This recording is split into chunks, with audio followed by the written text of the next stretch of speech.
আছেন। এবার শতবর্ষ যে উৎসব হলো দেওঘরে, সেখানে গিয়ে গল্পটা শুনলাম। রাত্রেবেলা দাহসে বসেছিলাম মাঠে, তো সেখানে গল্পটা হচ্ছিল। তো সেই দাদাকে অবিন্দদা বললেন গাড়ি নিকালো, তো গাড়ি বার হলো। তারপরে জঙ্গলের মধ্যে দিয়ে যাচ্ছে গাড়িটা, যেতে যেতে অবিন্দা বললেন এই গাড়িটা ডান দিকে ঘোরা। তো জঙ্গলের ভিতর দিয়ে সরু যেরকম পথ থাকে, তার ভিতর দিয়ে ঢুকে গেল গাড়িটা। একটু পরে বলছেন বাদিকে নে, আবার ডান দিকে নে। এইবার সেই ছেলেটা, যেই দাদাটার কথা বলছি, যে গল্পটা বলছে, সে বলছে যে এইরকম জায়গাতে আমি কোনোদিনও যাইনি। আমি অন্তত 20-25 বছর ধরে এই ভুবনেশ্বর এরিয়াতে আমার থাকা, আমার বড় হওয়া সবকিছু, কিন্তু এই জঙ্গলের ভিতর দিয়ে যে আবার কোনো রাস্তা আছে আমার জানা ছিল না। তো অবিন্দদা নিয়ে যাচ্ছে। যেতে যেতে একটা বাড়ির গেটের সামনে এসে দাঁড়ানো হলো। বহু পুরনো একটা গেট, মানে জঙ্গলের ভিতরে আর কি।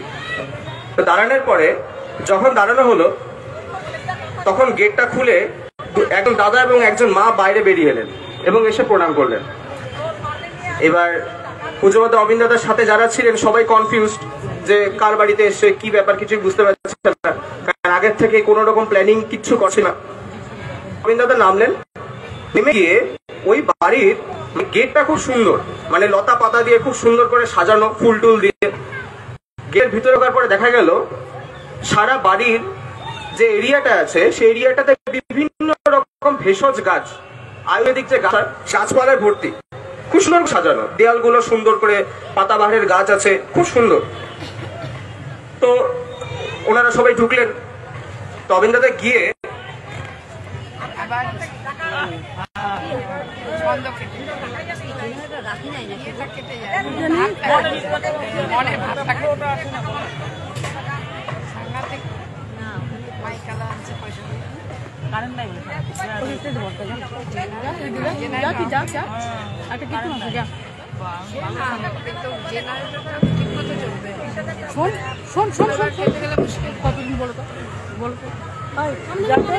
তো সেই বাড়িতে ঢোকা হলো। ঢোকার পরে তো সেই বাড়ির উঠানটাতে এত সুন্দর করে সাজানো যে অবিন্দদা গেলে, ট্যুরে বেরোলেন, যে কোনো জায়গাতে গেলে যেমন সুন্দর করে চেয়ার পাতা থাকে, তার সামনে জলের টেবিল, একটা টেবিল, তার উপরে জলের বোতল, পালি, মানে গ্লাসের মতন দেখতে, যেটাকে পালি বলা হয়, এরকম সুন্দর করে সাজানো। তো উঠানটার মধ্যে ওই অত সুন্দর করে চেয়ার সাজানো, চেয়ারের উপরে সাদা রঙের তোয়ালে রাখা, খুব সুন্দর। অবিন্দদা গেলেন, যাওয়ার পরে দাদা এবং মা সেই বাড়ির দুজনে প্রণাম করার পরে সেই দাদা কাঁধে হাত রেখে অবিন্দদা গোটা বাড়িটা চারিদিকে একটা রাউন্ড মারলেন।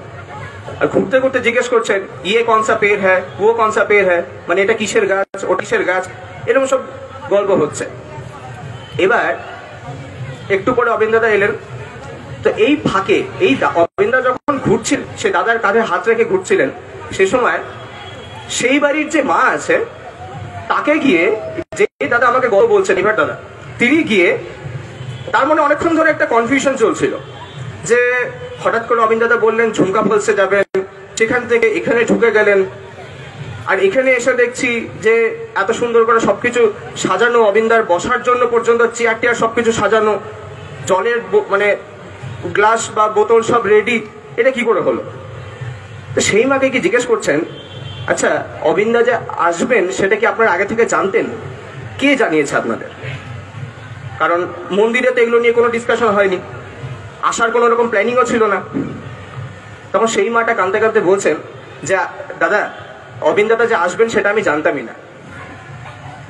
হিন্দিতে বলছেন যে অবিন্দা যে আয়েঙ্গে ये मुझे पता नहीं था।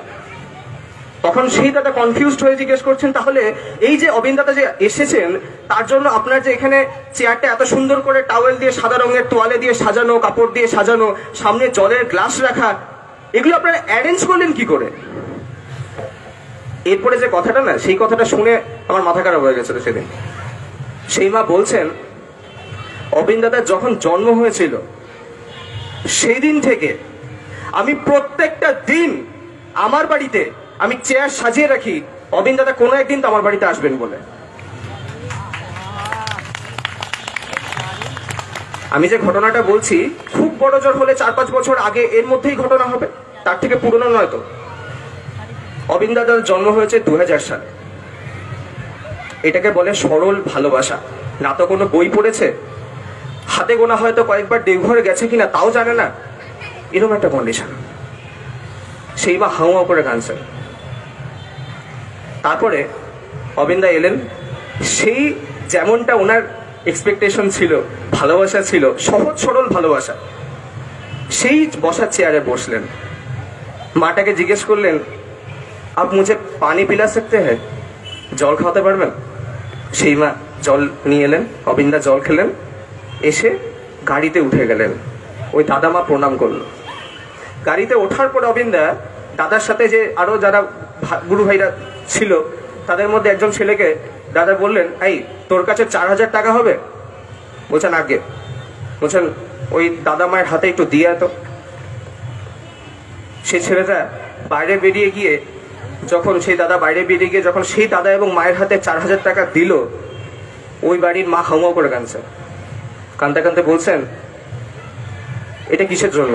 বলছেন অবিন দাদা দিয়েছেন আপনাকে দেওয়ার জন্য।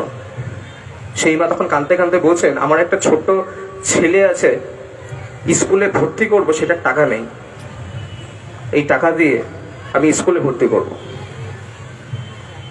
তারপরে সেই দাদা এবং মা গাড়ির সামনে প্রণাম করলেন, পুজোপাত অবিন দাদা চলে আসলেন।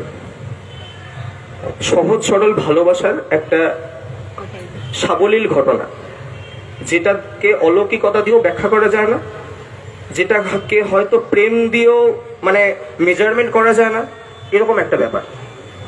এই ঘটনাটা বলার কারণটা হচ্ছে এটা যে যেই দাদা এবং মা অবিন দাদা জন্মের সময় থেকে সেই চেয়ার পেতে এসেছেন, কেউ ইনফর্মও করেনি অবিন দাদা কোনো একদিন তো আসবেন। প্রত্যেকটা দিন ভাবুন, জাস্ট 20, 21, 22, 23 বছর ধরে প্রত্যেকটা দিন তার বাড়িতে তিনি আসন রেডি করছেন, মালিক কোনো একদিন তো আসবেন।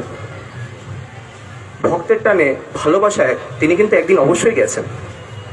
বিষয়টা হচ্ছে এটা, আমরা অনেক শুনতে পাই যে অনেকের ধারণা অবিন দাদা কে, বাচ্চা ছেলে একটা, কি আর করে নিবে, আচার্যদেবের ছেলে তো তাই বড় বড় কথা, এরকম অনেকে ভাবে।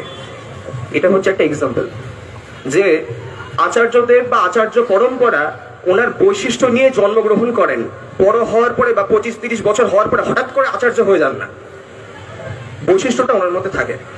যেমন শ্রী শ্রী ঠাকুরকে কিন্তু মানুষজন জেনেছে অনেক পরে, কিন্তু ঠাকুর কিন্তু ঠাকুর হয়েই জন্মেছিলেন। বিষয়টা হচ্ছে এখানে যে সৎসঙ্গ প্রতিষ্ঠানের পরেই তিনি ঠাকুর হয়ে গেলেন, ব্যাপারটা এরকমটা নয়।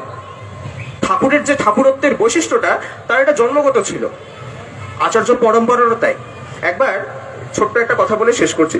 একবার শ্রী শ্রী দাদার কাছে এক দাদা গেছেন, তো গিয়ে প্রণাম করেছেন নাটমণ্ডপে।